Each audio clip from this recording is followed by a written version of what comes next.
Have you ever had a strong, clear next step scheduled with a prospect? Everything seems good. They seemed into it. They agreed to the calendar invite. And then suddenly, a couple days later or a couple days before the actual meeting, you get that dreaded email that says declined. What do? The prospect just canceled the meeting. In this video, I'm going to show you exactly what to do when a prospect cancels your meeting. Check it out.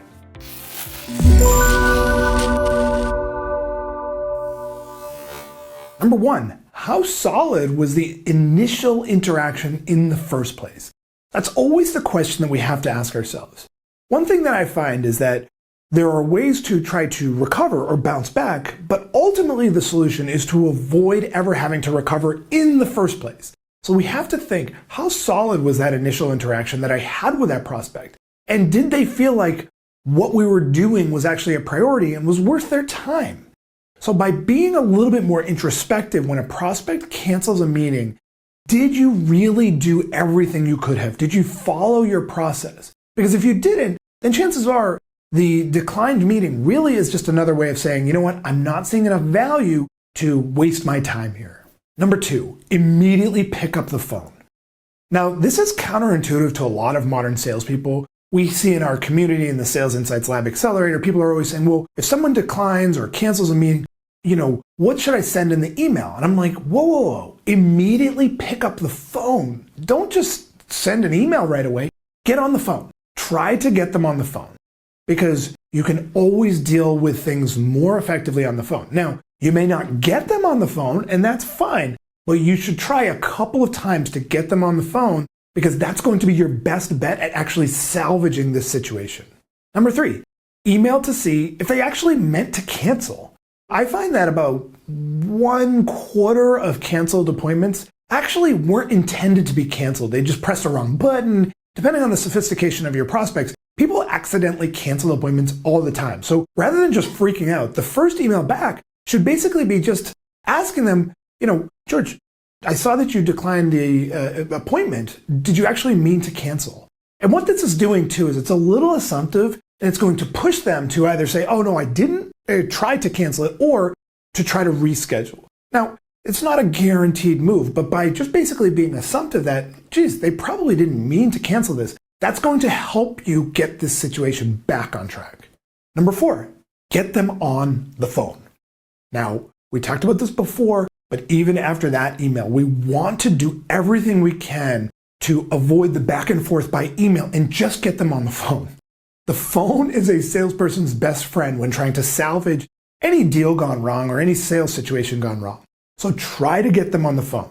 Chances are, if you've already had a meeting with them, you should have their phone number, or you should have some way to be able to contact them by phone that's not just email. So do what you can to then, even after that email, to immediately get them on the phone. Be very willing to be the salesperson who just immediately picks up the phone. That's always a good place to be. Number five, send 3 new options.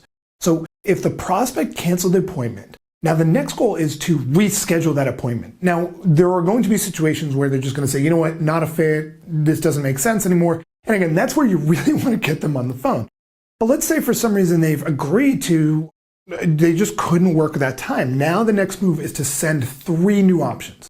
So don't send them a Calendly link or, some scheduling link. Instead, just offer them 3 new options. So Monday at 3 p.m. Eastern, Thursday at X, so get those 3 options and say, do any of those options work for you? When you do the little legwork to show your 3 options, that's going to be more effective. Now, of course, at the end, you can say, hey, look, if none of these work, here's a little Calendly link and you can schedule with me. But again, the Calendly link is really giving up control of the sales interaction. I'd much rather try to, with a prospect that you've already had communication with, to try to get them to agree to an option that you've provided. Number 6, keep reaching out to them if you don't hear from them. So our rule of thumb is that if a prospect ghosts on you, you should keep reaching out to them unless they tell you to go take a hike. Now, if they say, go away, I never want to hear from you again, fine, go away. We don't have to be creepy about it. But if for some reason they just don't respond to us, we should keep reaching out to them. We should be sending them emails. We should be calling them. We should send them LinkedIn messages, whatever. Be Assumptive, that they actually wanted to have an engagement with you or an interaction. Because if we just give up, there's a good chance that they were just being lazy or they didn't get around to it or there's other things going on. So by consistently reaching out to people until they tell you to go away, you're much more likely to salvage that interaction. Number 7, get better buy-in next time. Now, the one thing that solves all problems around ghosting is actually being better at sales in the first place. So we've always got to put pressure on ourselves to think, how can I just be better next time? How can I get more buy-in from the prospect next time? Not this person, but the next person that comes along. So once you've ultimately let a deal go astray, it's a lot harder to try to get it back on track. But by being stronger throughout the entire process, you're going to get more buy-in and they're less inclined to actually cancel that meeting in the first place.